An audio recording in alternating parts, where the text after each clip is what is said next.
changing is hard. That's why a lot of people choose to remain the way they are. A lot of people choose to stay in the same boat, in the same predicament that they are year over year after year after year, because it takes a lot to change, and it takes a lot to become the better version of yourself, the best version of yourself. But if you think about it, in our reality, I feel like it takes the same amount of work to change than it does to stay the same, because if it's going to hurt you to change, and if it's going to hurt you to stay the same, then you might as well, choose your hurt. Choose to hurt and grow from it. Choose to hurt and heal from it. Choose to hurt to help someone else. But if you haven't watched that video, make sure you watch that video. But this message is about just choosing to stay the course, on your journey to changing. It will be hard. We don't like to be disciplined. We don't like to be, corrected. We don't like to endure. It hurts to endure. It's painful to hold on to something while you're not yet seeing results, hoping for results, not yet seeing them, but, just somehow believing that you're going to get to a better version of yourself. It makes me think about weight loss, weight loss journey. When somebody's losing weight, they don't see it yet, but they feel that it's something different. And that's what make them keep going. They don't see the clothes fitting better yet, but they start to feel that, hey, something feels different. I'm eating better. I have clarity. I'm more focused. I'm more disciplined. I don't see it dropping off yet, but something feels different. So I'm going to keep going. I have that hope that I'm going to see it because I'm feeling it. So I'm going to see it. I'm going to keep going until I start to see the results, that matches with this feeling that I'm experiencing. And so that's how change is. We may not see a drastic change in the beginning when we're trying to change ourselves, when we're on our journey to, becoming better, but little by little, day by day, choice by choice, decision by decision, we will start to see, hey, I did better today than I did yesterday. I did better this month than last month. And, down the road, 6 months, a year, 2 years, everything about your life looks totally different because you chose to keep going. You chose to keep trusting the small steps along the way. It's the small steps of discipline. It's the small steps of consistency that helps us to grow into something totally different that we couldn't see about ourselves. And so that's why I like the concept of walking by faith and not by sight, because if we keep choosing to walk by sight, then at the first sight of pain, we'll give up. At the first sight of not seeing change, at the first sight of not seeing the results we want, we'll start to give up because we have our eyes fixed on what we can see and not our eyes fixed on hope. So that just ties into faith being the foundation of your hope, because you have the faith that you can become the better version of yourself.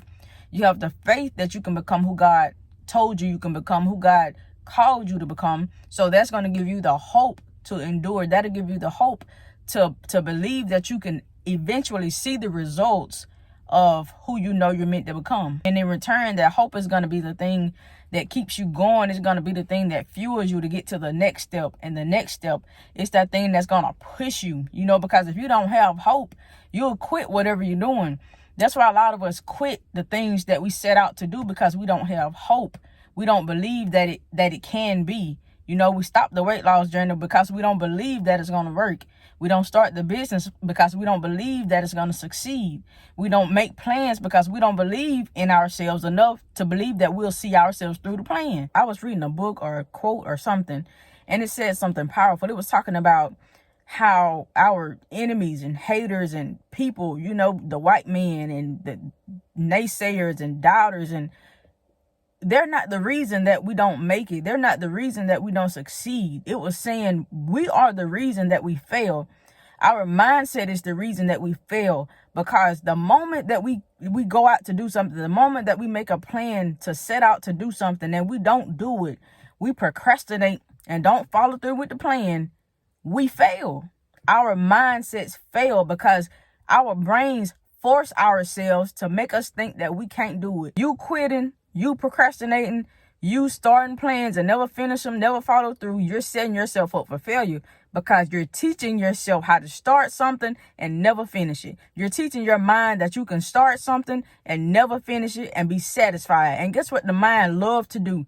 The mind loves comfort. The mind loves to be satisfied. So you're hurting yourself. The more you keep putting off plans, the more you start something and never stop, that feeds your brain. It says, yes, I can start this and I can stop this and I can stay in this spot and I don't have to grow. I can stay comfortable. But you're going to hurt yourself because you're going to look back 5-10 years from now and you're going to be hurt that you didn't start something and finish it, because life is going to go on and you're going to be stuck in a hole. But you're going to look back and you're going to find yourself stuck in the same spot that you've been in for years.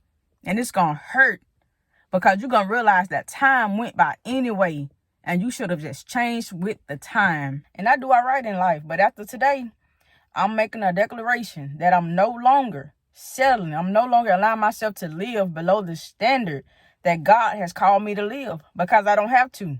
I'd be crazy to do that when he has set out the outline, when he has set out the roadmap, when he has set out the guideline for me to be successful and have a good life. That's anything or anybody that's meant to drain me, anything or anybody that's sent that means me no good, anything or anybody that has no value is over. That means I have to choose how I spend all of my time. Everything that God gives me, I have to now choose how I'm going to use it.